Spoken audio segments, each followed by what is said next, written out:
take a moment to click the like button in the corner. It really does help us to grow. It allows us to show the platform the mysterious algorithm that appears to encompass all things, that we are growing and we are flourishing.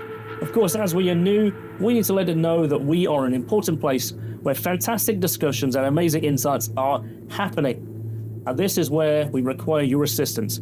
You can press the subscribe and the follow button on your platform of choice. We're dropping fresh content each and every week throughout Season 1, and Season 2 is about to get underway, bringing powerful conversations and meaningful insights. Follow us on the platforms that you like the most. Your support does mean the world to us.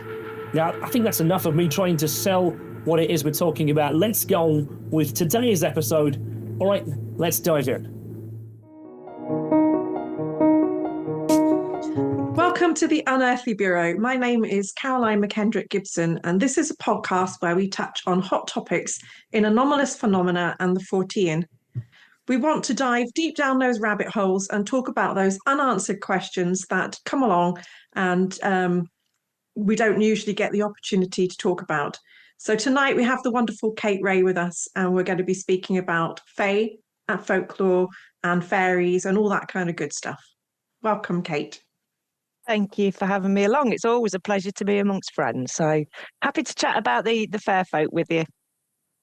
I think the Fae folk, whatever they might be, how long do you think they've actually been around, as a curious question? Throwing it out there randomly straight at you. Oh, you'd start with a big one there. I thought I'd start tough.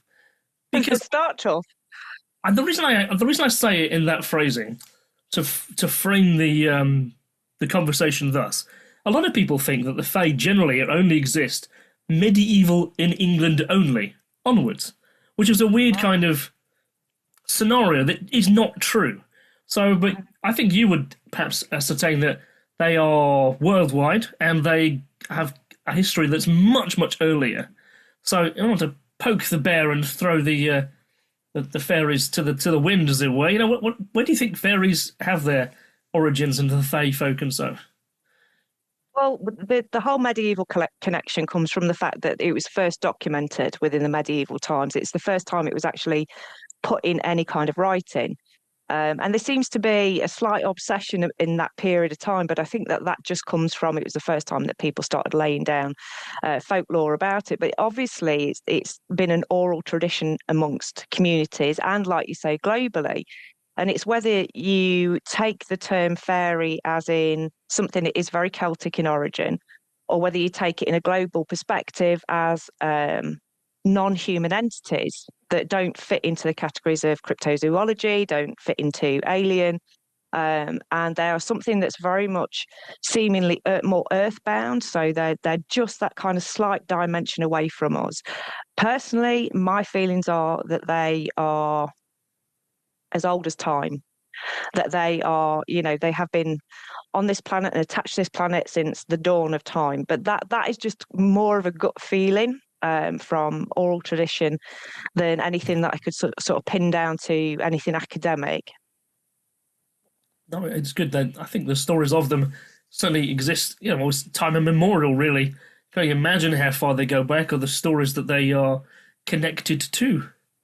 So, Caroline, I'm assuming you have been gathering some questions for our guest today. I have. How would you like to do that? I think we kind of need to define really the difference between Fae and Fairy. So in your experience, is there a meaningful distinction between the two? Or are we just describing different facets of the same thing? I think the word fae and fairy spelt with an E is sort of a modern way of separating this modern notion of, I always see fairy with an I, spelt with an I, takes to the sky. So we're talking about Tinkerbell, and that's what usually people have in their sort of thoughts when you say fairy. So if you say the word fae, it's kind of, for me, it's got that less trivial, childish, ludic type nature to it, and takes it into a realm where we can deconstruct it and look at it in an adult way. It takes the taboo a little bit away from it. So it's one in the same, or it's not in the same. It's totally fairy in its nature. The answer to any questions about fairies is always yes. because it's like, yes, it can be, it can be either or. So looking at fairies, such like, do you view them as purely spiritual entities, or do you think that they've got a physical presence that can interact with the environment? I think both. I think that they're one of the one of the beings from other realms that can come through and can make themselves material. We know that from folklore. We know that from historical encounters that people have had, and modern encounters that people have had, very physical encounters with these things. But it's almost like that's the body that they form isn't the body that they truly are. They're energetic beings. When they come into this realm, they can form that material, kind of heavy material suit, if you like, to interact with humans and to interact with objects and the world around them. It's like morphing, shifting. Yeah, and I do believe under that dare I say it on this platform, that things like the Sasquatch and the Yeti and the Bigfoot may exist within that realm as well. They may be multi-dimensional beings that pop in and out and are material on this plane, and they can pop out into a non-material plane of existence. There are other cryptids that I kind of think, oh, they could be under that fairy realm. Have been on some talks before where I've said, is Bigfoot a fairy? And you can imagine how I've got shot down by the cryptozoology fraternity in quite a lovely way. It's like, no, you can't say that. He's not a fairy. Most remarkable thing, when you just say that, I was having a conversation with a scientist the other day, and he was talking about that Bigfoot may well exist, but he says the one characteristic that Bigfoot doesn't make sense is that sometimes it's around and sometimes it isn't. It's like it steps through a portal, it steps through somewhere away, and he was talking about if you follow some paths of Bigfoot steps, then apparently they end abruptly. So it could be the only way to describe where they've gone is up, or they've vanished or jumped through a hole in space and time, whatever it might be.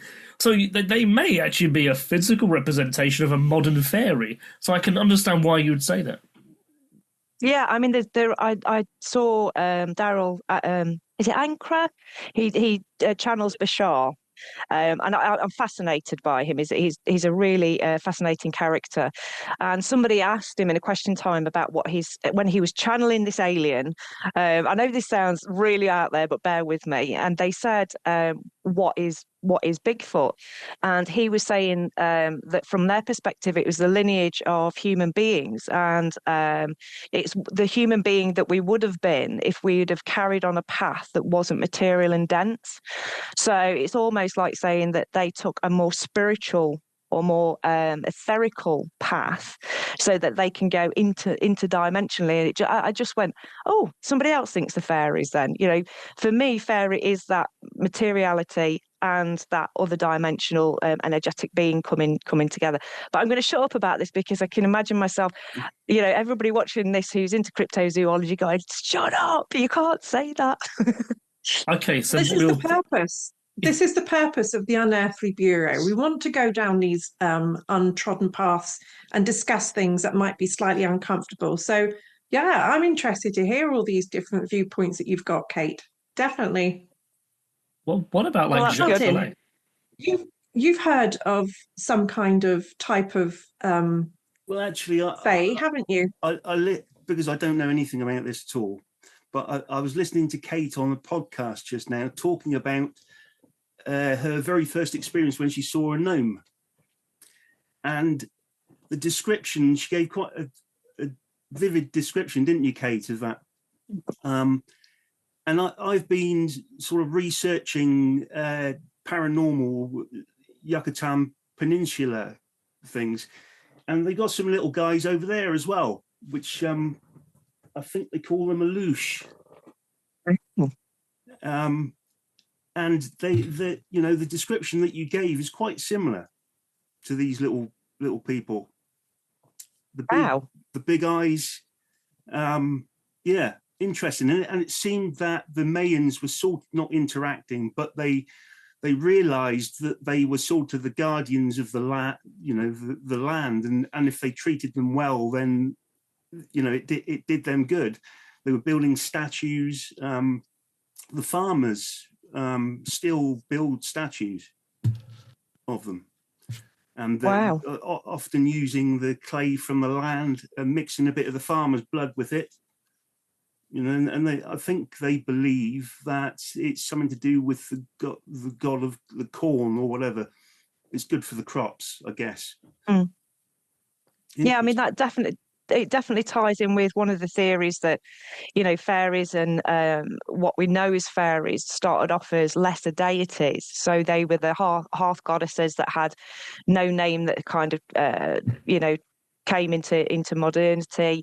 It was the ones, the corn dolls that we bury in the corners of fields. It would be all those things that one theory is that they kind of morphed into fairy folk as we know it in this great pantheon. So it doesn't surprise me that they're using blood on a ritualistic level as a gift, if you like, to these creatures and into the land to help their crops come forward. I mean, that's definitely something, a motif that we've seen in folklore all the way through, really.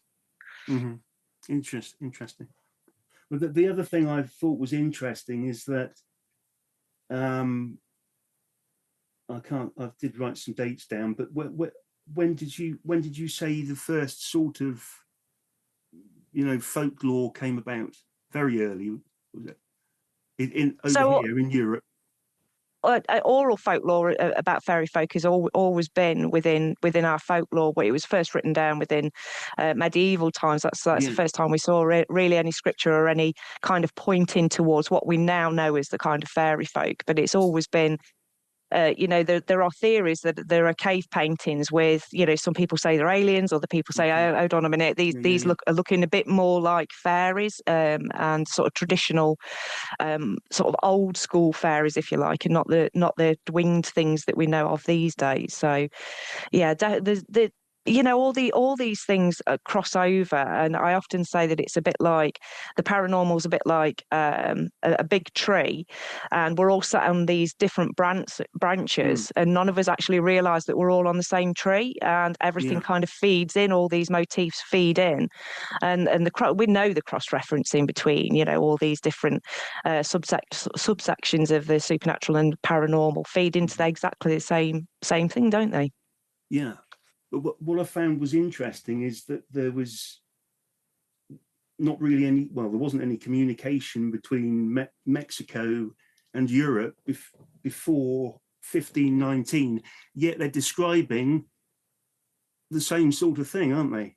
Yes, definitely. I mean, one of the modern example of that phenomena is Dr. David Luke was doing some very serious research into DMT and DMT users. And he was asking people within urban environments to kind of invite him along to what isn't a legal drug to take, but invite him along to those situations where people may take DMT in different forms. And what he was finding was that people, in a bedsit in London were having the same experiences as people were reporting on ayahuasca or other such DMT type experiences within really remote places within the Amazon. They were all meeting these same entities that a lot of people were referring to as elves. So it seems like there's a collective consciousness here of experiences that people are having that traverse kind of borders and lands and continents without any kind of contact or connection, which kind of deepens the theory that these things, in some way are real. Real or real. Yeah. Question. Really Remind me, did we have a talk with Anthony Peake where he said that there was a chemical reaction within the body that created its own DMT? Yes. And it came with a near-death experience, maybe? It does, yes. Yes. Yes. You don't have to illicitly take a drug then. Sometimes your body can morph this itself. No, there's certainly things that you can do to induce that effect. That could be as much as, holding your breath. It could be going through breath exercises to stimulate that. And I think ultimately that when it comes down to lowering of your heartbeat, lowering of your mind, as it were, certain chemicals in your brain start talking to each other to induce a kind of near-death experience-like experience. So really what that is, it's the release of dimethyltryptamine into the bloodstream, into the body, which is what does happen, of course, when we do sleep. So it's almost like you're intentionally starting a dreamlike experience where you are having some really vivid experiences. Holotropic breathing appears to be very... it triggers that effect. So the idea that there's chemicals in nature that also exacerbate that and make that boost happen. And cannabis apparently is one of them. So things that you can get quite simply, quite easily. You don't have to walk down the street and follow the smell. But there's certainly there are clearly some plants that help us achieve such states, and it appears to be we are intrinsically linked to them. So going down this, what appears to be almost plant technology, or a technological path with biology, appears to be very fruitful for us trying to communicate to other beings that may or may not be there. But I think it's fascinating the fact that it's replete throughout the world. Clearly different people of different cultures are having the same experience because they're living the same kind of lives, and that's and they're coming across the same things, particularly if they're in perhaps the same kind of stability of a society. They're starting to experiment, asking questions, rather than just living the day-to-day life of hunter-gatherer. They're starting to gather, crops, and how does this work? Why does this work? Asking questions themselves, talking to deities, whatever it is that they are interacting with. Suddenly they're starting to give these things agency, and they can invoke a connection with them. And if you can do it through sleep or drug boosting, or just through breathing, these things are going to become part of day-to-day life. And it might well be that is the basis to all religions. Yeah, it could be. I mean, that's another aspect as well that I often ask myself: are fairies like, like demons or angels? Are they, is there a chance that these could be egregores that are collective power on a psychic level, our unconsciousness have literally created and birthed these beings into existence, even if it's only under that kind of altered state that we get into, even if it's just like we're a bit dozy and we get into that altered state. A lot of the time when people have fairy experiences, they are in that kind of lull. They're not sort of alert and hyper. A lot of people report that they feel very sedated. It's a beautiful summer's day. They're very relaxed, etc. They're not in a state of stress when they have these encounters. So, have we created these things ourselves? Have we given energy to them and then they've gained sentience, and that's why they're global? There's a very weird experience, and I'm not saying that I would have classed it as fae, but when I was writing poltergeist article for Haunted magazine, I had read out all of the articles so that Martin could give me some feedback, and I was quite new in my writing era, and I voiced out certain things that I wanted to make sure sounded okay. One of them being that it takes on, it characterizes other things like voices, particularly that of children. So the next morning at 5 o'clock on the dot, Martin's alarm went off so that he could get out and go running, because he was running a marathon and it was his, I think, it last practice before the marathon was going to take place. And at 15 minutes past 5, we heard a child singing on our hallway going, la, la, la. And we both sat up and looked out. Now, as you're saying, they're interchangeable dimensions, or beings that people have given different names.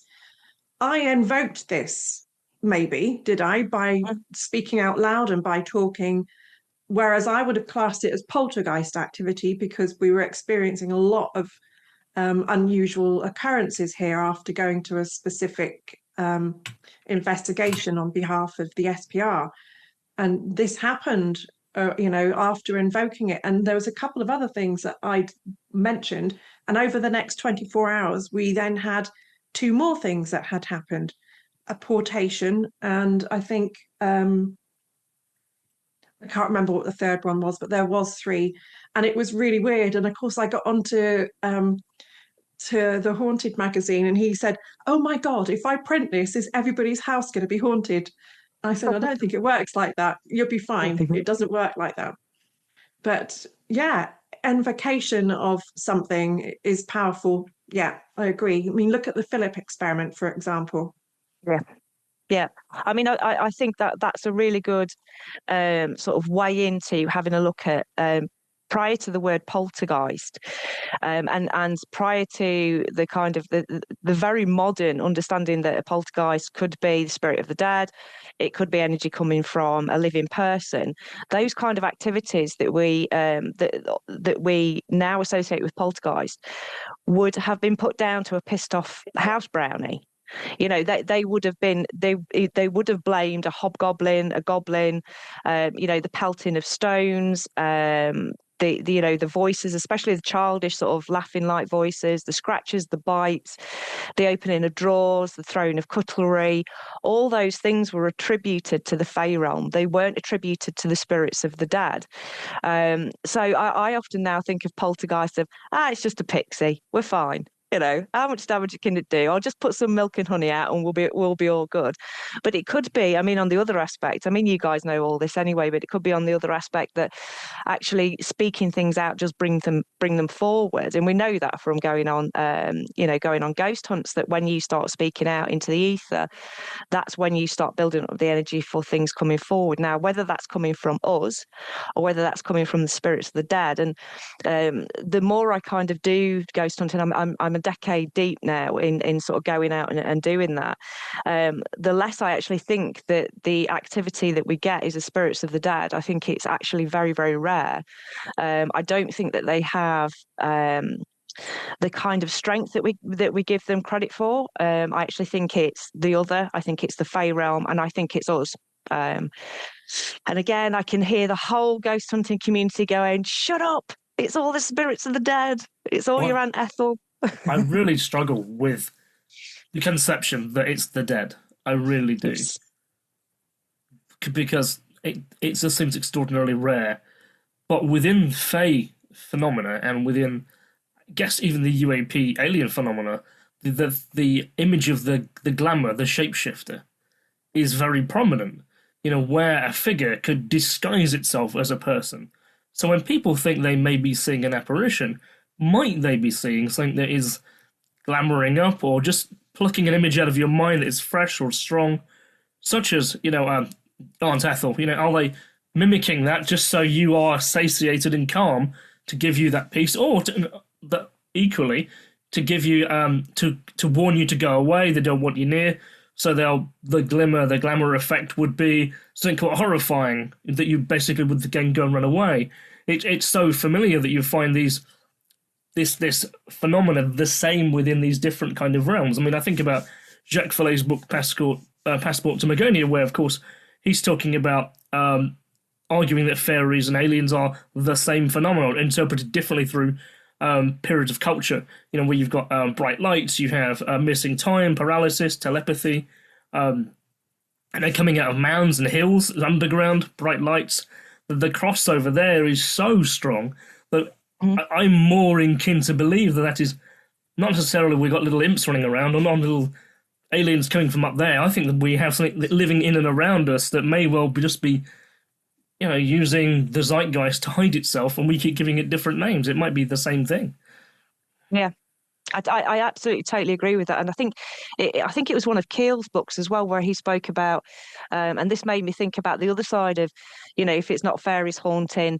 I think sometimes spirits of the dead can come through. I think they've got a very short window of doing that, though, and a lot of different cultures talk about the 3 days after death and keeping all the windows open so they can find their way, and etc. etc.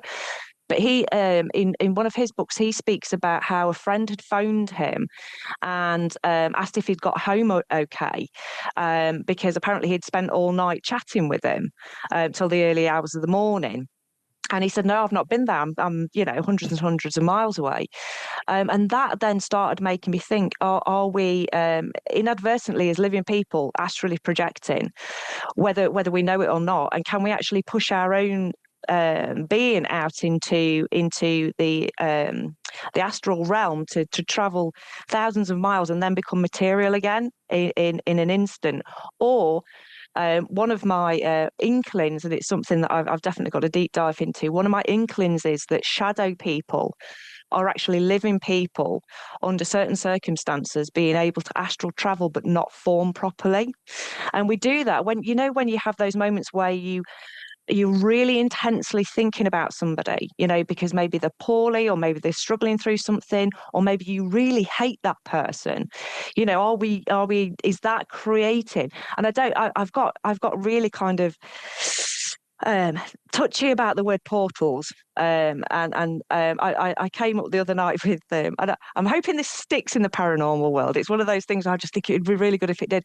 But interdimensional hernias. So we have weaknesses in the dimensions. So portals are just a bit woo-woo for me. So I like the word hernia. It's a bit less woo-woo, but we can kind of shift ourselves through those weaknesses, and literally be present when somebody is in the right state to receive that. Don't know. Who knows? Well, if you have a look at some of the reported phenomena that happens in an American, so well, not Randy Liebig, cut that bit out. American chap. American chap. Say that again. American chap. Was it Hal Puthoff? Was it? No, where he saw the Hell House. Oh, the Buffalo Hell House. Yes, the Bothell Hell House. Oh, Keith Linder. Yeah, Keith Linder.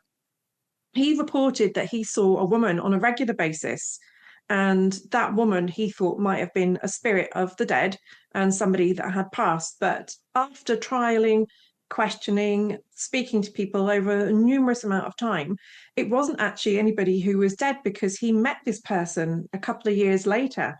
And this person said, I remember being in this area thinking, who the hell's that guy looking at me? And it was you looking at me. And she'd projected, from a very alive place. But both look like Rhonda. Now, when I saw the gray lady, I have not yet met Rhonda, so I did not make the connection. It was only till I met Rhonda and we did a few video chats via Facebook that I put two and two together and realized what I'm looking at roaming through my halls, who just seems to appear to me, looks like the previous tenant. So there are people who are reporting time travel or bodily travel, and it's not that you're seeing someone who's dead, you're seeing into the future. Yeah, I think Keith's case has some really interesting elements to it. I think that maybe that house, that whole location, might well be the spot where these things are occurring. He just happened to be, what do they say, on the corner of Ghost Avenue, literally. But he still says, when I spoke to him last, he says the experiences still do follow him, but they're at a far, far lesser degree from what they were. So I still want to have, do these beings attach themselves to people? Because that's another weird annotate, isn't it? The spirits can go with you, they follow you. What does that mean? People go on ghost hunts or they go to locations and then they feel that something has come home with them and then inhabits their space, and then all kinds of things start happening, particularly when you start addressing it and naming it and giving it awareness. How's that tie in? So I think that ties in nicely with the whole fairy phenomena as well. It's, if you're a ghost hunter, you go out there, I use this analogy a lot. It's a Saturday night, you sling your front door open, you've got a bottle of gin in hand and you shout out, does anybody want a drink with me? And you're going to get a raft of people, and you're going to get some that are going to hang out in your kitchen until, stupid o'clock in the morning, then latch onto you on some kind of level because you're a nice person with a bottle of gin. So if you're asking out, I do believe that, the energies and entities are around all people at all times, but some people have stronger connections because they ask for it. Some people have stronger connections because they're just more in tune with it. Some people are completely oblivious to it because it doesn't even enter into their kind of thought patterns of the world and their makeup of what the world is. So I don't know so much about attached. I think attracted. Attached means that, that it's like they're linked to you in some kind of way. I think they choose to. I think they choose to sort of follow some people around, and it's got to be bloody boring. I was saying this last night on a ghost hunt. It's got to be damn boring if you're a spirit trapped in that kind of slightly purgatory type layer of existence, and you're stuck in one place, or you can only go, bimbling off every now and again. What do they do with the time? What do they do with that time just sort of roaming around and slamming doors and stuff? So if they find somebody they can hitchhike onto, you're going to do that, aren't you? Just break up the eternal darkness, if you like. It's almost like when some people claim that they see beings, apparitions, whatever they might be, and they only ever repeat the same pattern. They walk past on a landing somewhere, or I can remember having to deal with a family in Belper a few years ago, and the person that at the core of that was reporting that this being would pass the bottom of the bed and walk down between two wardrobes, walk back, and continue walking on. He's like, why would you repeatedly do that over and over again if you are a sentient being who potentially is causing mischief? You would not want to be repeating yourself if we are to believe such things exist. And I'm just like, and that's what makes it seem so unbelievable, because we know as people, if that is intelligent, that wouldn't be doing that, because it would be just like, I'm off. Yeah, there's got to be better things to do with your time than that. And I think you're right. I think that's one of the very rare instances where we do see ghosts, as in spirits of the dead. And I think all it is an imprint. It's kind of an imprint on a loop. I don't like stone tape theory as a word, but it is that kind of loop that for some reason they've imprinted on that same pattern, and it's just playing over and over again. Because other sentient beings that you come across in these haunted properties, and you can go like, oi, and they'll have some kind of like, oh, somebody can see me, or they'll shoot off in a direction, or they won't take that same pattern. But here we have the typical apparition doing the same route time and time again. It can be a certain time of year, it can be a certain time of day or night, or whenever. And I do think that that's the very rare, and I don't think it's spirits of the dead. I think it's just an impression left on the dimensions, and it's just play like a shadow on a double exposed photograph. It's just that it's not sentient, like you say. My thought is, are we just looking through some kind of environmental lens that temporarily is allowing us to look through time, and we're seeing someone actually doing that for real, and we just happen to catch a glimpse of it while it's happening?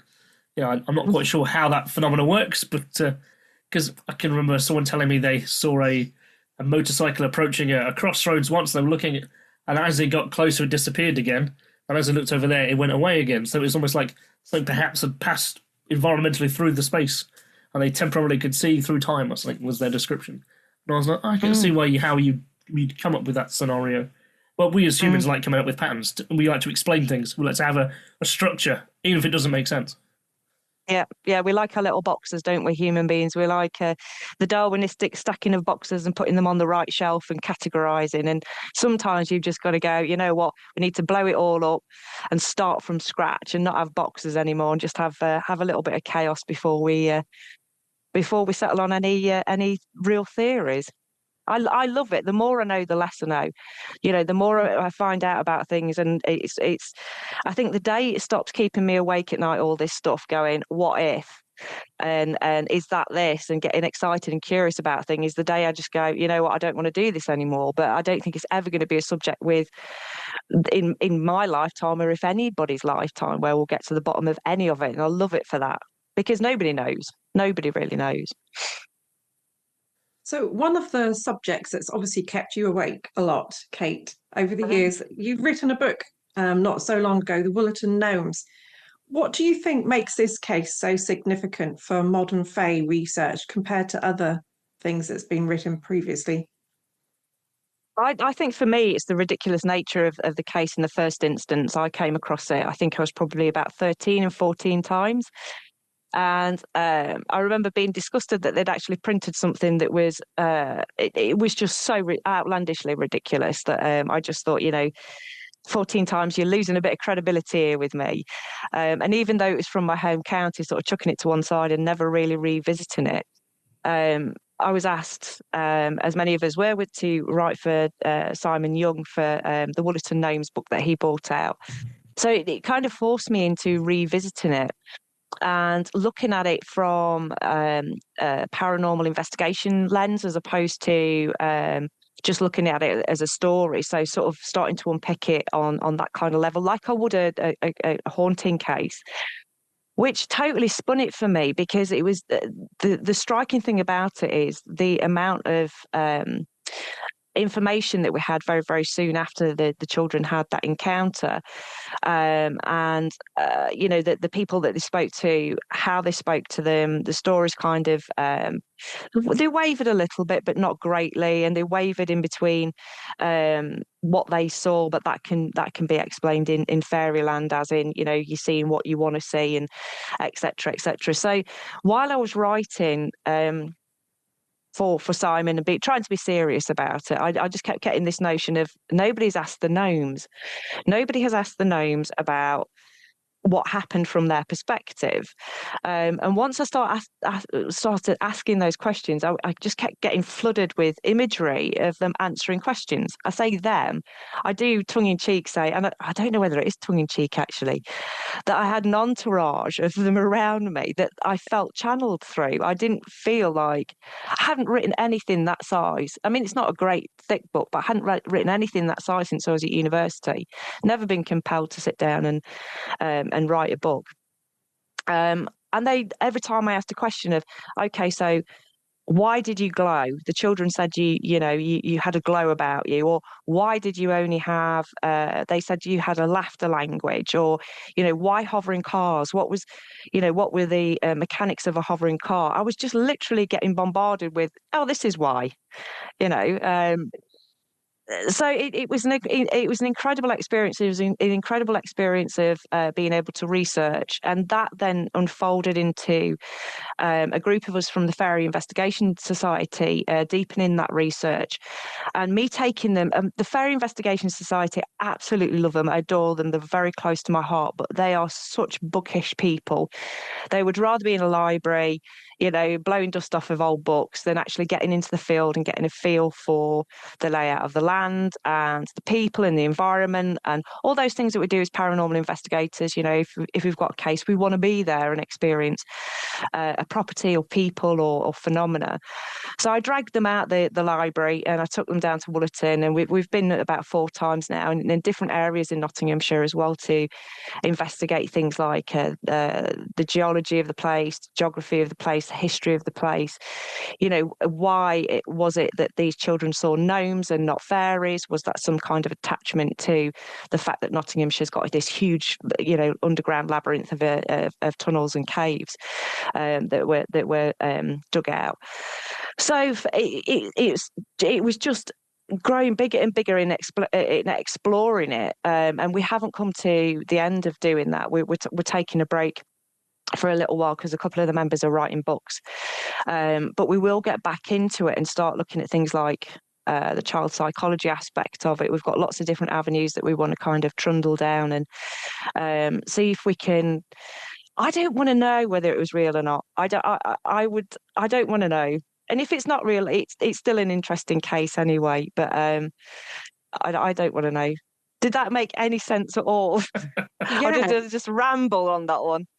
I mean, it proves that writing it and the research has taken it off on a tangent where you've gone down serious research with this, with the fairy. What do you say they were called? The Fairy Research. Fairy Investigation Society. Yeah. So, I mean, obviously, there's some really grounded amount of investigative and research work that's been done. So, yeah, that's hopefully it's going to move people's understanding forward in that scenario. But you also mentioned in there about orbs and how they saw these light phenomena. In your opinion, what do you think it was that they saw?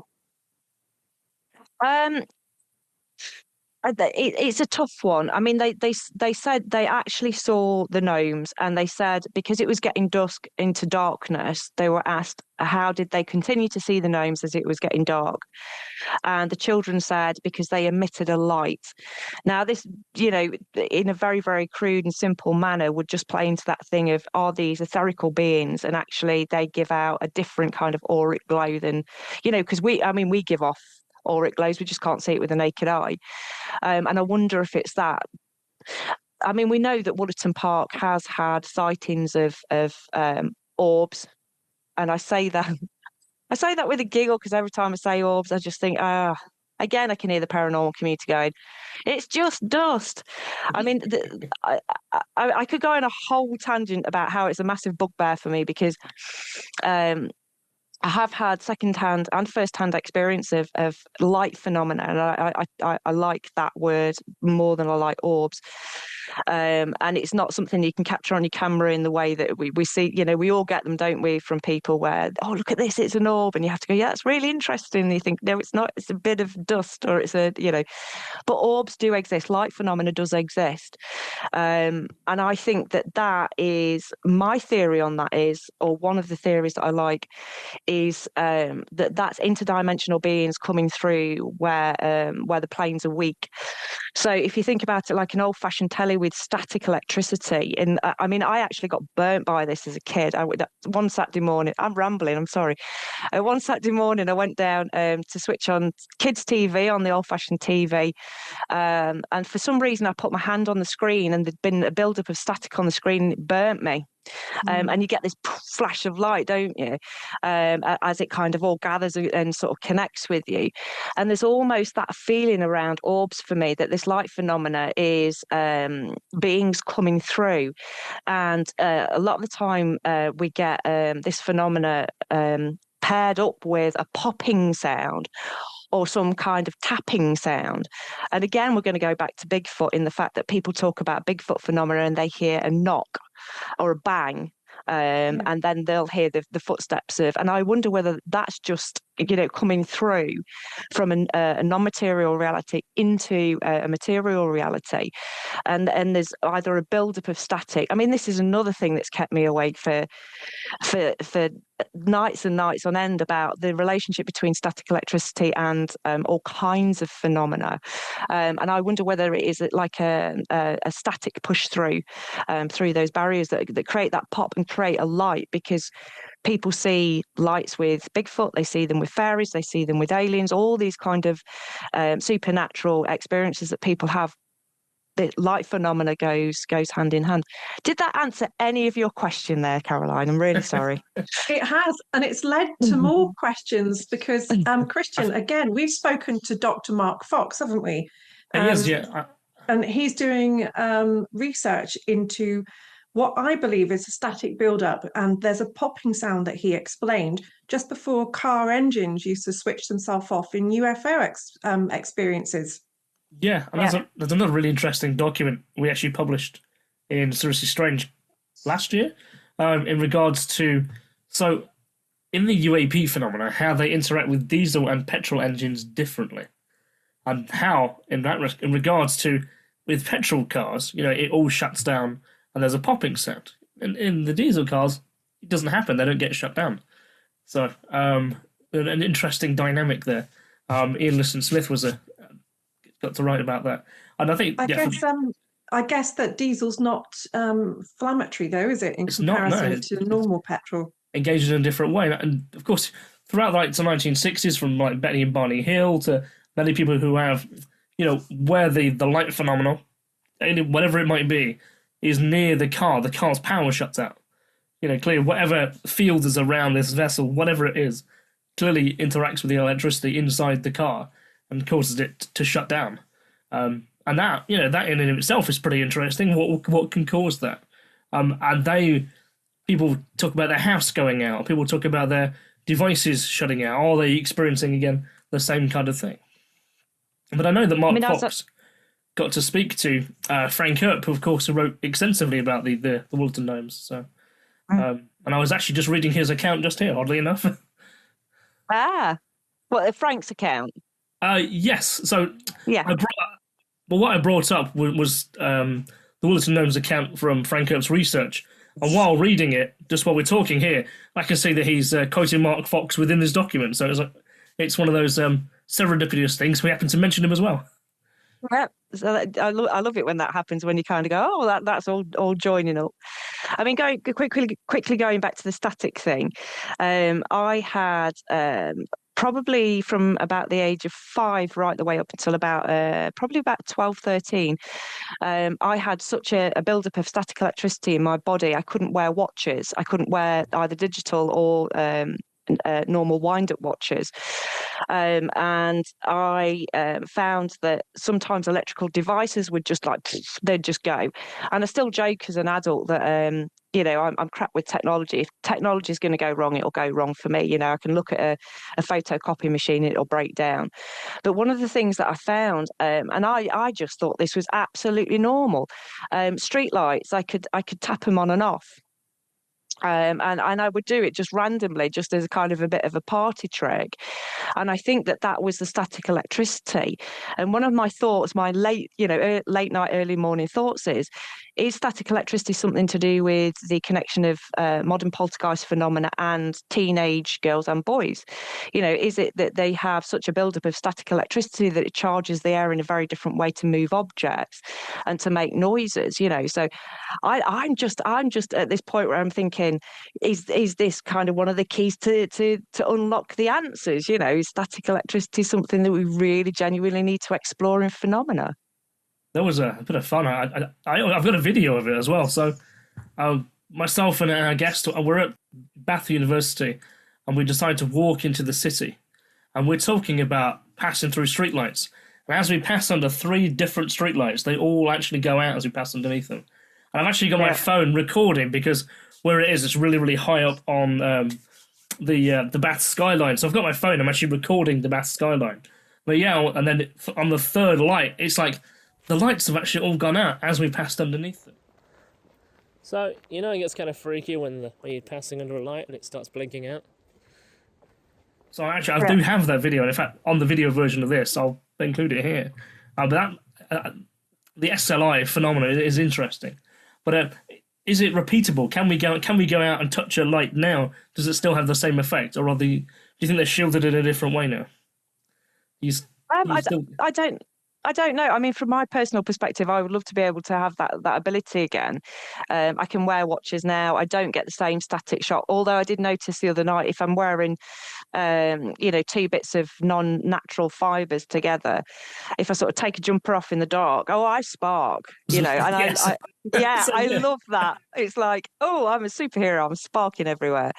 But I do think somebody needs to somebody a lot wiser and a lot more scientific than me needs to pick up that ball and look at it across all phenomena, and look into the power of that as an energy, and as an energy coming from us and interacting with electricity. We are literally surrounded continuously with electricity, aren't we, and Wi-Fi waves and all these kind of things. And it's like, how does that interface with our own energy? We could go down such a rabbit hole with this one, couldn't we? We really could. I mean, I kind of want to dial it back to the gnomes a little bit, actually. Yeah. Because of the accounts that I've gathered from around the Nottingham Gnomes, you and I have clearly all looked at the same data. So I'm really interested in the other 2 accounts, besides the famous one, and besides the one that we clearly have a mutual friend who had the experience, but the 2 other cases where there's the boats that are going across the lake that are reported, that have these little characters on them that go into the reeds. And there's the other report from like the 1960s where it's like little Putlian characters are seen. Yeah.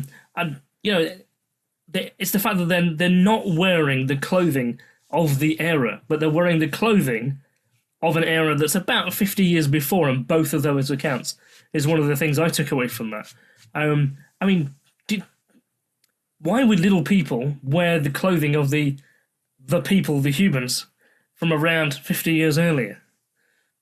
I don't know whether that's something that's just actually settled into our unconsciousness, that that's what fairies do, that they wear old-fashioned clothing. And it's a massive bugbear of mine. And I think it's a lot of the time these things present themselves in a way that we would understand them. So the gnomes presented themselves in a very gnomic way with the classic hat and the classic colours, etc. So the kids went away and knew and understood that word as gnome. They were gnomes that they saw. And when we think about fairies, fairies with an eye particularly, oftentimes, and especially in modern aesthetical fairy circles, it's all very, ball gowns and Victorian and previous in dress, and it's all harps and violins. And I always say, why aren't fairies listening to banging techno? Because, fairies have this trickster nature. I can see them out in the woods, stomping around in proper festival garb, they're in the middle of Glastonbury stomping up the mud. Why do we have to see them? And that's because it's an interpretive thing that they give us. They're glamour.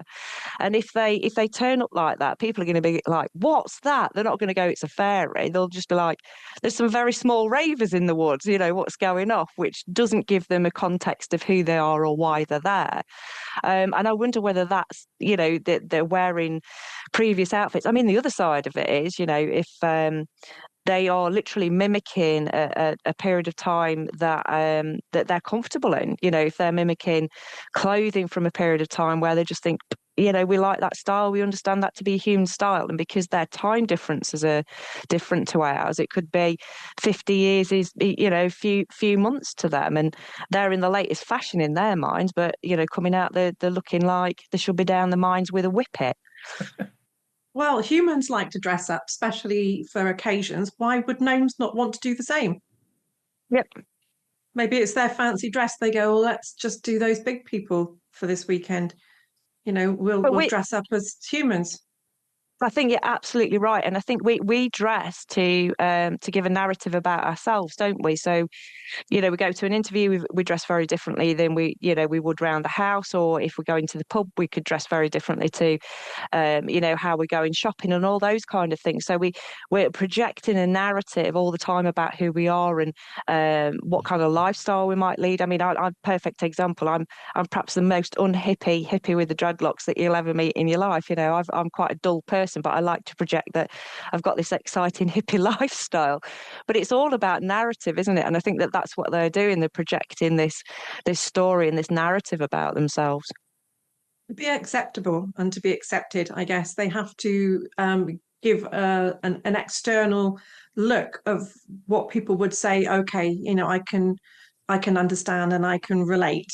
I mean, if they look like a rabid dog with, glowing eyes and big teeth, they're not necessarily going to want to react with them, are they? No, definitely not. Although I do believe that they can take those shapes on, and again, I'm gonna hold your breath a minute, because there's going to be a big intake from the viewers. The black shuck and the black dogs, are they part of that realm as well? Because they have very much similar qualities of appearing and disappearing, and the magical quality of them and the supernatural quality of them. Do they all kind of inhabit this same energetic realm where they all get together of an evening over a pint and go, right, then you're going to go out as a black dog, and what you want to do is I want you to be seen in Lincolnshire over the period of the next 100 years and scare the crap out of everybody in that county, and they just disappear off the face of the planet. That is the element of the trickster, isn't it? Just to Definitely cause mischief, cause bother, cause general excitement, and also, is it to keep the story alive? If you were, because if you look at the dieters of old, the idea they had power over people is the more you believed in them. So yes. You have to talk about them. You have to give them, agency, belief, strength, adoration, faith and support, for them to have any real power.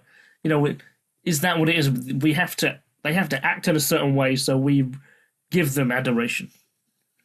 I think on a very adult, very human level, yes, I think that's part of it. But if you actually start seeing it as, yes, tricksters all from that realm, tricksters all, even those that are benign, I would never trust them at all, any from that realm. I kind of now see them, and I come from education background. I was a teacher for many years.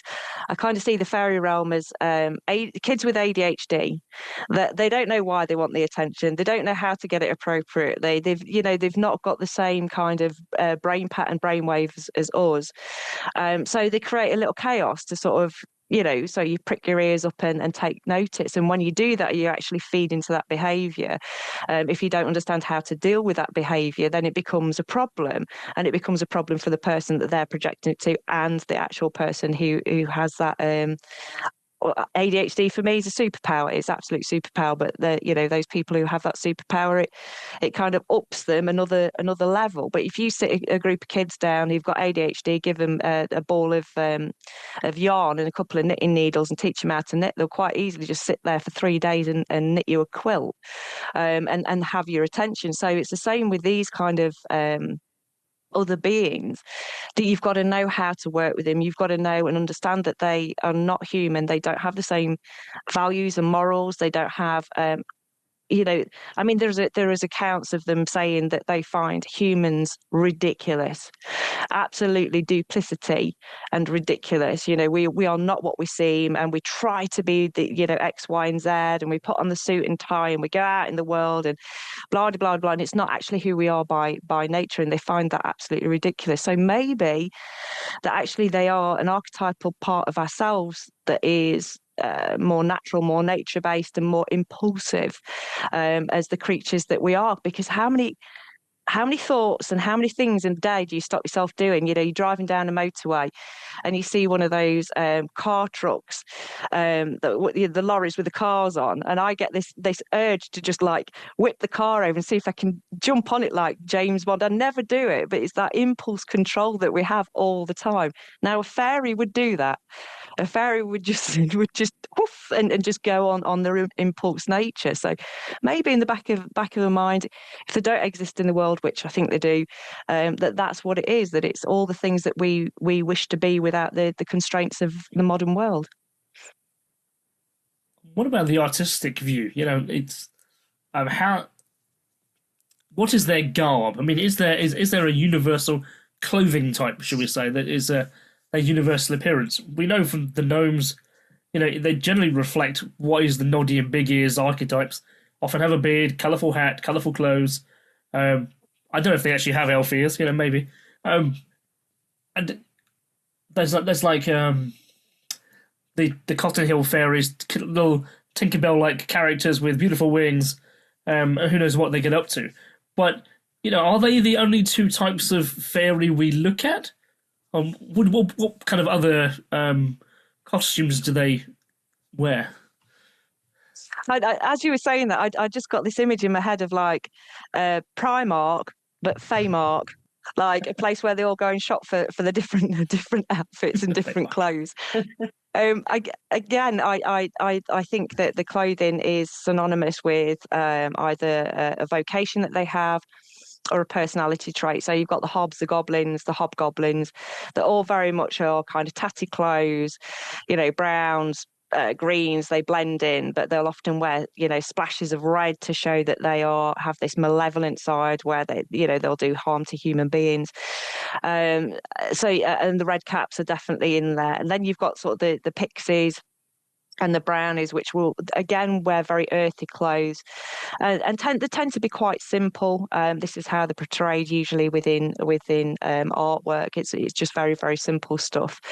But the kind of the glamorous fairy folk, the folk that we actually think of when we think of fairies, it's usually silks and satins and very billowy. And I think that they want to be seen as superior on a royal level. They see themselves as benevolent and beautiful, and that they're the ones that are portrayed flitting from flower to flower, granting children wishes and whatever else. And actually that type of fairy is very scarce pre-Victorian. that imagery was definitely taken into society as a way to show a little bit of ankle and a little bit of boob and get away with it because it had wings on. It wasn't really a woman. So, you know, in this very sexually oppressed time, you know, if you stuck a pair of wings on it, you could get away with a bit of sauciness. Hence the absinthe fairy, you know, a bit of leg showing. Prior to that, they were pretty much ugly little men with raggedy clothes, and very rarely would female fairies or fae folk be portrayed for some reason. I think they were just sensible and stayed at home and didn't get into any bother, and that's why we don't see. What about the fairy, of course, that's at the end of the rainbow? You know, the Irish type. You know, what's all that about? He grants. You know, he's got his pot of gold, and you have to trick him to get it. But that trick is an element of he asks you a question that you have to, a cryptic question. And isn't that an interesting aspect? Because that, I find, is the trickster element is found throughout. They will offer you a question, then you have to be quick at wit to match him on it, and then they'll let you go on your way. You have to prove that you're smart enough in order to be left alone. You find that from the Blue Men of the Mint shop in the Shetland Islands to I guess to Ireland, to England, to even the Sphinx. You know, that he would actually whisper cryptic questions to you. You had to answer them. And now that is found throughout the world. Isn't that an interesting dynamic to fairies? I mean, that just shows the nature all the way through, doesn't it? That riddle element. It's how can we confuse the situation? And when you talk about, you know, there are stories of where people do win pots of gold, but actually you kind of scrabble around with the story toward the end, and actually that person befalls some kind of bloodline curse for the rest of their time or whatever. It's not just as simple as, you know, they've won this tale and then you know, won this riddle contest and ended up with the prize. But it's I mean, it's one of those motifs that did that come from Christianity coming into the Celtic nations, where, you know, the devil and demons were synonymous with the fairy folk, and that's the kind of thing that you'd have got from a devil at that stage, that they would have given you riddles to save your life or to give you safe passage. The worst thing is I'm just thinking of like A Life of Brian, and of course Monty Python, the Holy Grail. You know, yeah, just so. Yeah. Well, what kind of what colour? What's your favourite colour? That's easy. So we've discussed obviously their clothing and how they appear, and especially through writings and even Hollywood. In Hollywood and in writings, they also talk about etiquette and safety within the Fae world, and that you have to leave them offerings or entice them with something to appear kind. What's the traditional rules then that are related to Fae? First and foremost, never ever thank them. And it took me a while to sort of dig to the bottom of this, why you don't thank them. And it's actually made me stop thanking any spiritual interaction that I have, even on ghost hunts. I was talking about it last night to a group of guests. When you thank somebody, and it's not taken as that in the modern age, but when you thank somebody, you owe them something. You are saying, I'm grateful for what you've given me, so much so that I'm going to say thank you, which implies that you have a debt to pay. So to thank a fairy for any work, it really angers them, or there is a debt to pay after that. So that's probably the biggest thing, is never say thank you for anything that they do.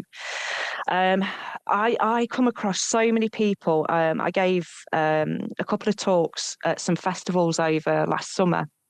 And of course, people are really curious. And the biggest question that I get in those particular talks is, how can I work with fairies? My answer is always a stock: don't. If you're asking that question, please don't. You know, you have to think about what fairy it is that you're calling in, for what purpose. You have to set boundaries, you have to set rules, you have to set them watertight, making sure that you know what kind of character that you're inviting into your space and for what reason. You know, saying, oh, I invite the fairies in to, I don't know, to help me with X, Y, and Z around the house. It's like, well, when are they leaving?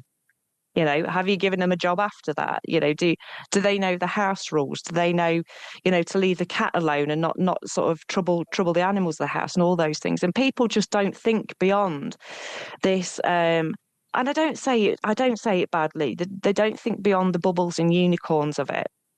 And that's because culturally, that's kind of the things that we've been fed.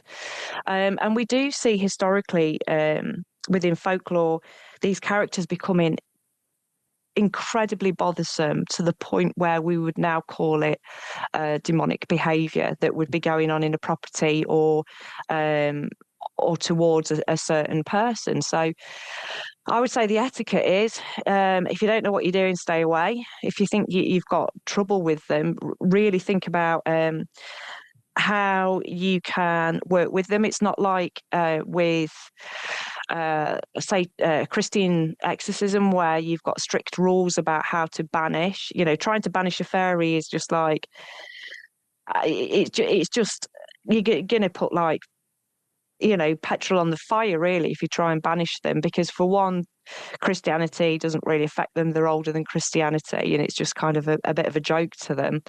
And they will become angry because they often are there for a reason. They're there because they've either been called, they're there because you know, that you've disrupted them in something.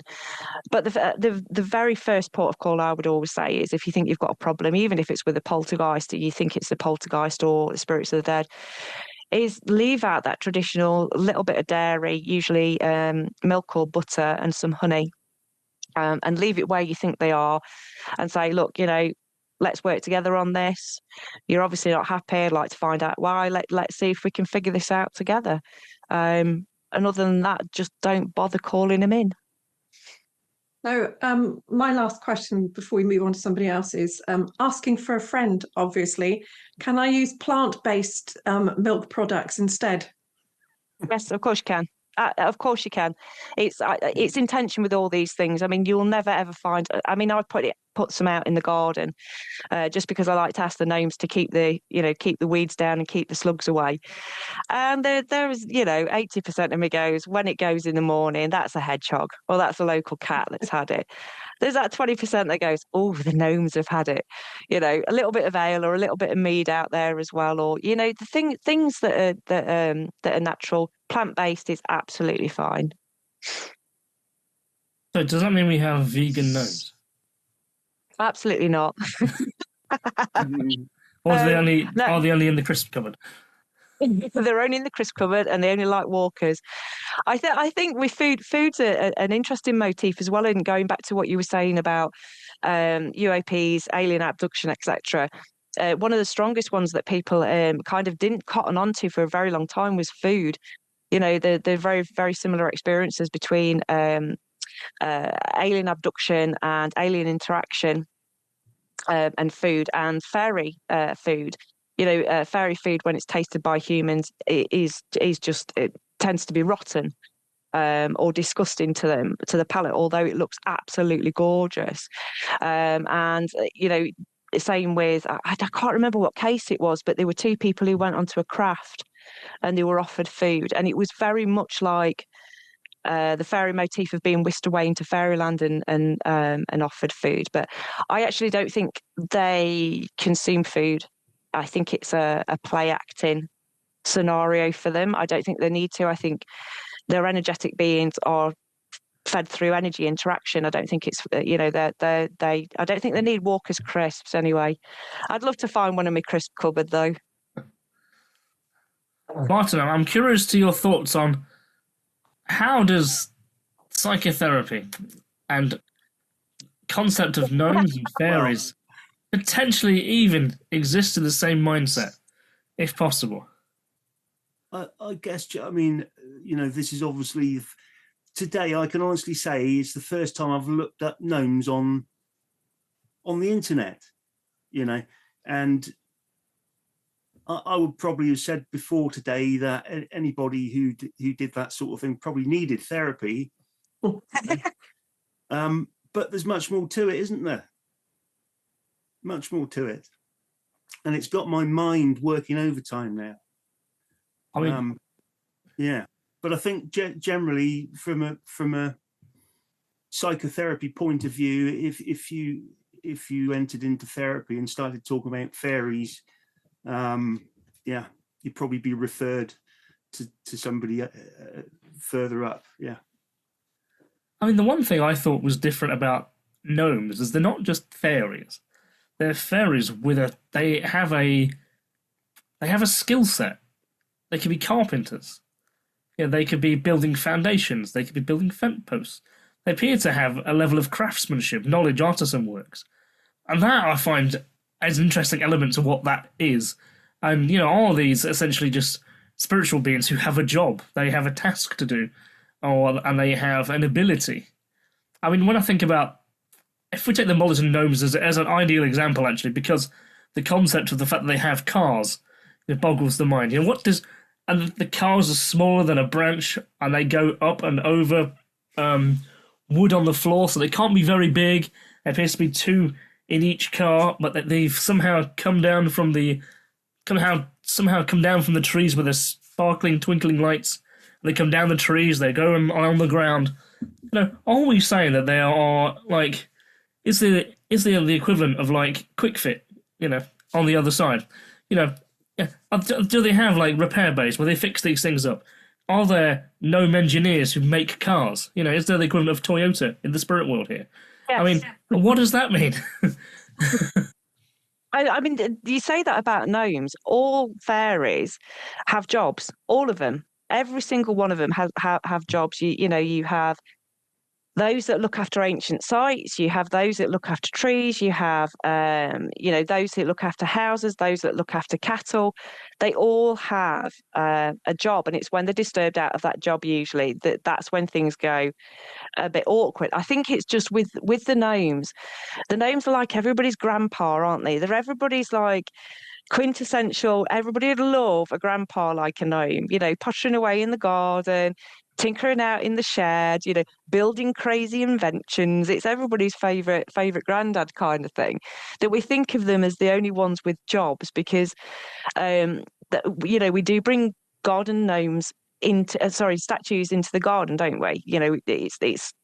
It's taken a renaissance actually with Asda selling their version of the gnomes, and they become guardians of the garden, and like I say, I asked them to do certain things and keep certain things away, so they're like little gargoyles, aren't they, to sort of ward off anything else out of your garden. But all of them, even the most evil, malevolent of the fairies, have a specific vocation and a specific job and are very highly skilled in what they do. I mean, the red cap, for instance, is an absolute fierce warrior on the battlefield, and absolutely craves blood, and that's how they are employed by human beings to come and do that. And also they bring magic with them, and so they've all got their own different skill sets. But yeah, there is a Quick Fit. just as there is a shop where they all get the clothing from. So one thing, Katie, you and I spoke the other day about a compendium of some stuff. The concept of the... Caroline, you may not know this, but clomps, the shoes, the legend of the wooden shoe actually is firmly rooted in fairy folklore. Mm-hmm. So the book I found was from 1918. It's by an author called William Elliot Griffith. So it's a compendium of 21 stories and folktales. And he talks about, in particular, the one from the Netherlands. So it tells of a time when the Great Flood was receding, the drowning of hundreds of cities on the ground. The earth is sick from what's called the val, which is this the ground sunk. Basically, is where there's so much mud that you can sink into it. So effectively, everything was waterlogged, was covered in marshland, and for hundreds of years, the dwellings and the barns had been absorbed by the waters beneath the soil. So it was all, you couldn't do anything on the wet soil. So this particular guy, he's a carpenter. He's called Ike or Eric. It's actually E-Y-C-K. He is alleged to be a good man. He's a man of the oak, so he already is a carpenter. And he's mourning the loss of the forests because the people are cutting them down to use them as planks. on the mud. But while this is happening, a tree elf notices him, and it's called Trinte, and a moss maiden both watch him, and they take pity on Eric, the fact that he's mourning the loss of the forest. So over the next morning, what happens is he comes into his kitchen, and he finds on his kitchen side where he left 2 pieces of wood previously, that these 2 pieces of wood have now turned into shoes. And these are now wooden shoes. So he puts them on, and then he walks around in it. He learns that he can then walk on top of the mud, and he doesn't sink. And this is the reason why the Netherlands, of course, is all built on stilts. And the shoes are, they're predominantly, that's the national shoe, effectively. And it comes from fairy folklore. It comes from gnomes creating this for him. There's a whole story how the gnomes would skate around his floor, and one bumped into the wall and hit his nose. And there's a whole story of fun and adventure with it.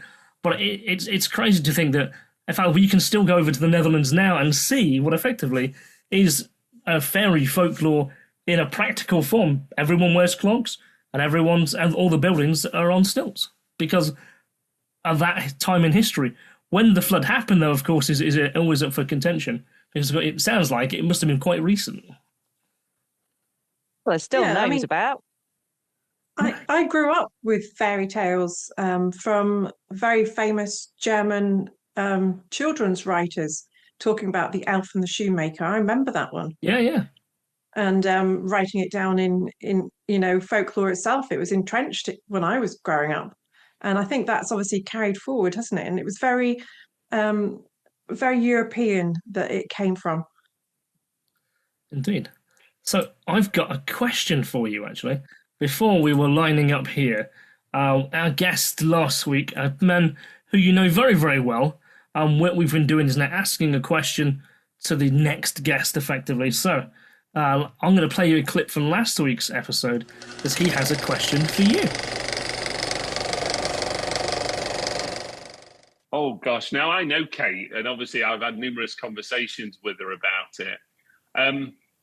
Oh, gosh, that opens up a minefield for me. I suppose the one thing I want to know is, does she have some sort of past personal experience with what she does? You know, do you think there was something from a previous life that made her get into this? Because I know the story of obviously the Wollaton Gnomes, etc. But, you know, is there something from a previous past that sort of awoken her mindset up and thought, actually, this is really fascinating for me? And I know she's done a ton of amount of work on studying and research, etc. But I'd love to know from a past life perspective, does she think there's some sort of connection there? The lovely Barry. Oh, I do like Barry's. I was thinking about him today. That's quite bizarre. So I'm thinking that he probably means as in a previous existence other than this existence, and that I'm not quite sure whether I heard the saying, and it's been on the tip of my tongue for many years about this, and I'm sure you're all exactly the same with this kind of thing. It's just baked into our nature, isn't it? You know, this kind of curiosity, this kind of wanting to explore these kind of notions. And it just so happens that I think with fairies, it angered me so much as a child to see these cutesy flower fairies and, children's TV programs with them wandering around with wands and sort of, shaking glitter everywhere. It angered me so much, and I did not know why until I was in just probably pre-teens, early teens, and I came across the work of Brian Froud, and I just suddenly went, somebody gets it. Somebody gets it. They're not pretty little beings. They're not, all cutesy and girly. They're not these. I mean, they can be incredibly gorgeous and glamorous, but that used to frustrate me, and I think that possibly was the thing that set me off. Was the anger in how they got. Now, how I'd got the notion that they got it wrong, I've got no idea. I think it's because I was quite a tomboy. Shield Forest was my playground. I was always up there with bows and arrows, always scuffed knees, always dirt under my nails. I wasn't girly girl. And there were packs of boys in the village and very few girls to sort of knock around with. And I think probably that combination of, we're all of that age where we were kicked out the house on a Saturday morning and not let back in until the lights came on the street. And we did immerse ourselves into nature as much as we can. And I just understood these beings not to be what I was being shown, and that, I think, that set off the trajectory. I think. Martin, do you know who our guest is next week? Have you had a look yourself? No. Okay, it's a surprise then. So, Kate, I'm going to ask you, would you like to leave a question for the wonderful Liz Cormell for next week? We're going to be discussing witchcraft from the ancient world to the digital age. Oh, wow. Okay. I have such respect for Liz, such respect. I mean, hearing her talk makes my heart sing, especially when she talks about the kind of the plonking of Christianity over the top of paganism within the country, and she's definitely on a par with a passion about those kind of things for me. So much respect to Liz. What would I ask? I mean, I've sat and spoken to Liz for days on end when we've been on Parameet. We usually sort of put together tables next to each other, so we have chatted extensively about a lot of things. What would I like to ask Liz? I'm going to ask her a silly one. I'm going to ask her a non-academic one. Liz, if you could have any kind of superpower as a witch, what would it be and why? Love it. Absolutely love it. Thank you. She'll love that. She will love that. I mean, I guess the witchcraft stuff is a field that I guess Caroline doesn't know. I dabbled in for a little while, mainly because I got drafted into Pagan Pride UK, and of course I know David Nye and I knew Esme Nye and all the stuff that went behind that. Is how I got to meet Mike Mason. Is how I got to meet Matt Arnold through that network of people, and that kind of. I wanted to learn what the world of modern day magic is all about, and as such, I met Ronald Hutton. I attended. I got to meet the head of the OTO. I got to meet some really interesting people. Patricia Crowther. I was the last person to interview John Bell and Payne. And of course, Ashley Morton was a good friend of mine. So I found myself very much almost taking on anthropology of witchcraft. So I'll be interested to have this chat with her next week, because that'd be really cool. She's honestly, she's brilliant, and she's very, very knowledgeable. I didn't know you knew Ashley. I do know Ashley very, very well, yeah. Yeah, he's a good chap who makes me absolutely pissed. Sorry, didn't mean to swear there, but he makes me laugh, because when I first got introduced to him, it was quite, within the last sort of 8 years, and he was on Help My House is Haunted on the same series as me. So we decided, I was back in the county, I was living away, and we decided to catch up and have a drink and have a wander around the woods. And I was being on my best behaviour, knowing that he was quite high up in the sort of Wiccan circles, and I'm a bit of a lone witch. I steered clear of Pagan Pride, etc., just because there's characters in there that, less said about, but. I was just absolutely shocked at how utterly grounded and funny he is. He's absolutely. Such a funny bloke. He's such funny. If you get him on with his guitar, and just have an evening with Ashley on this, he'd be brilliant. Martin sold as soon as you mentioned guitars. His eyes pricked up. Then yes, get him on. Sign him up, Christian. It's me that does all the signing up, but yeah, not a problem. But Kate, it's been wonderful speaking to you and talking about Fae and Fairies. I have learned so much. It's an area that I've not been that knowledgeable on, so thank you for sharing that information. I do have a lot more reading to do to get myself as knowledged as others. But where can people find you, and tell us how they can get your book and things? You can find me in the local forest. I'm usually sat under some mushrooms, and you can buy my book from me there. No, so social media, you can find me on Facebook. It's Kate Hairgirl Ray. Hairgirl, interestingly, was a fairy name that I was given many, many years ago by Wendy Froud. I'll just slip that name in there. And on Instagram, Kate Hairgirl. Both my books, The Woolly Snots and The Boggers, are available on Amazon. Before you guys, I've got a recording I did with Ashley. I interviewed Ashley a number of times, but I've got to show you this actually. Let me just share my screen here. You'll like this. So me and Ashley recorded this out in Sherwood Forest. According to this, 13 years ago, like this week. Wow. Yeah.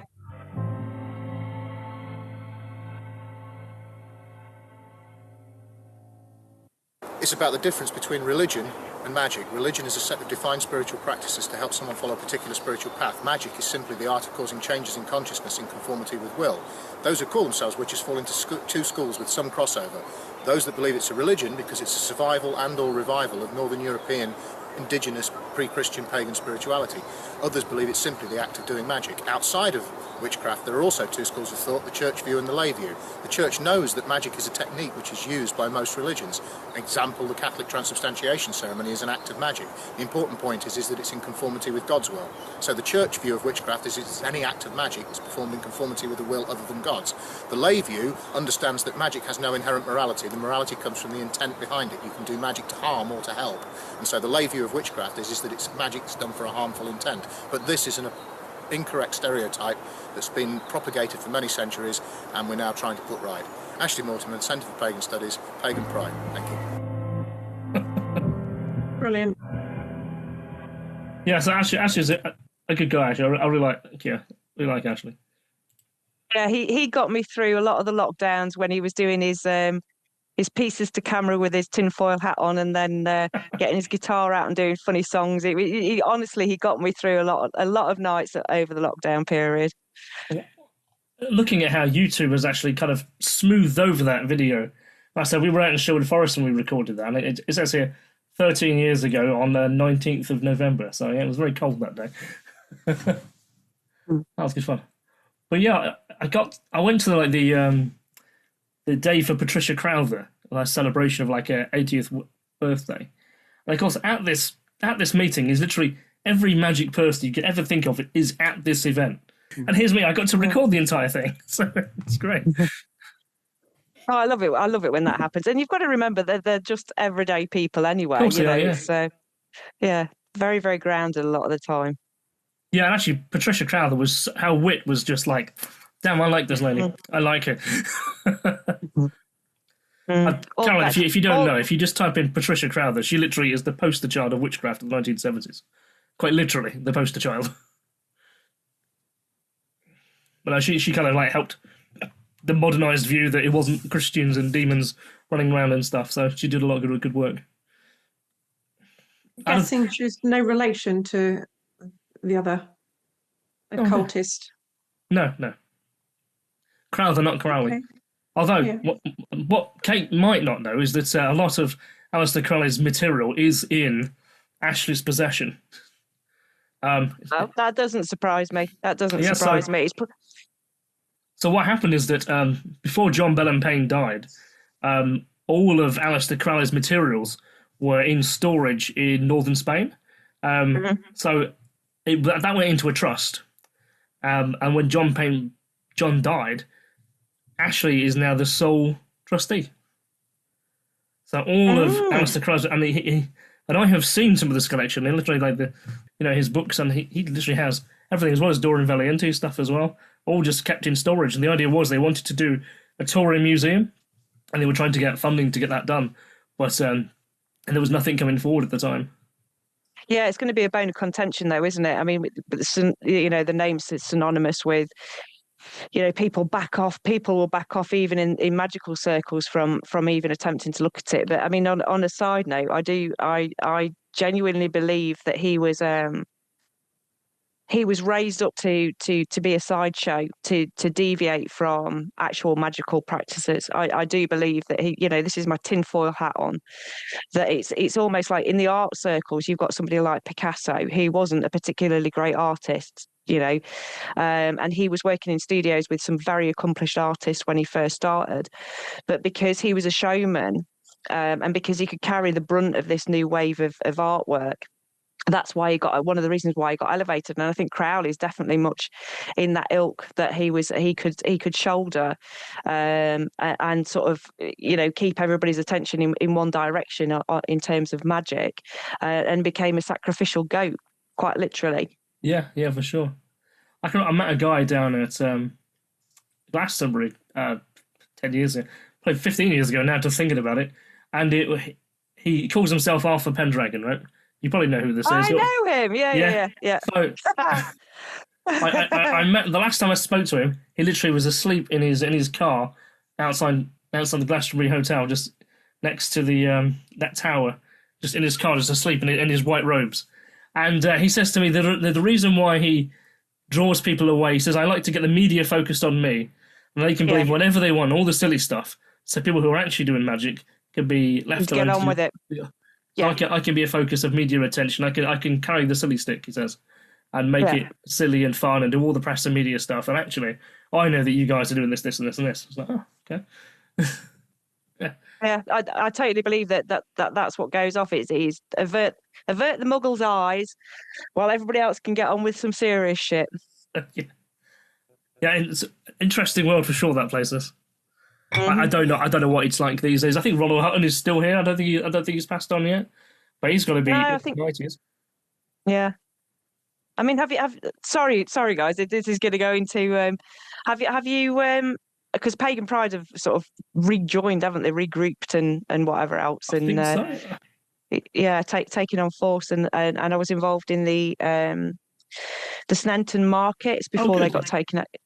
Before they get taken over by Pagan Pride, and nothing to do with them, but I kind of left that circle again. But I did not have great experiences when I was fringes of it many years ago, and it's too much like religion for me. And it's like Ashley says, there's that side that people get into the magical side of things and take it as a religion.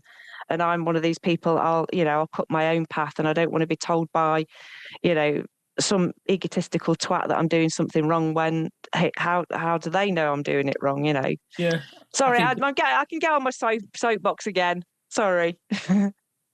I think people just want to see an order and a way that it's done and done right, but as such, that rigidity goes against what it is that everyone's doing in the first place. So, that'd be in the paranormal community. Yes. Yeah. Definitely. Putting ethics and rules in place, just. And everyone goes, oh, but we want to do it our way. We can't. And that's where it all gets a bit foobar. And that's why I like fairies, because there's no ethics and morals or values. They just impulse. They just drink ale and enjoy themselves. Exactly. And make shoes. Do they have their own? Do they make home brew? Yeah, which would? Oh, yeah. Yeah. Which would? Hobgoblin. Hobgoblin, yeah. So... there is references to things like blackberry wine, and certain fairies like different drinks, but they all across the board like a tipple, and like dancing, like having a drink, the light revelry. Cool. Hobbits. I can see you, Martin. You're getting on board with the fairy thing now, aren't you? I'm going back on Google in a minute. It's either that, or you've been sat there, doing an analysis on me, going, yeah, she's seriously needs to be in the loony bin. I mean, obviously, all you guys know Beth and Briggs Miller. And last time I spoke to her for just a good couple of hour conversation, and she was telling me about the fairies that are in her garden and what they do. But she actually also then told me that she lives on the same street as the author who wrote The Borrowers. Yeah. Yeah, and I was like, that's not interesting.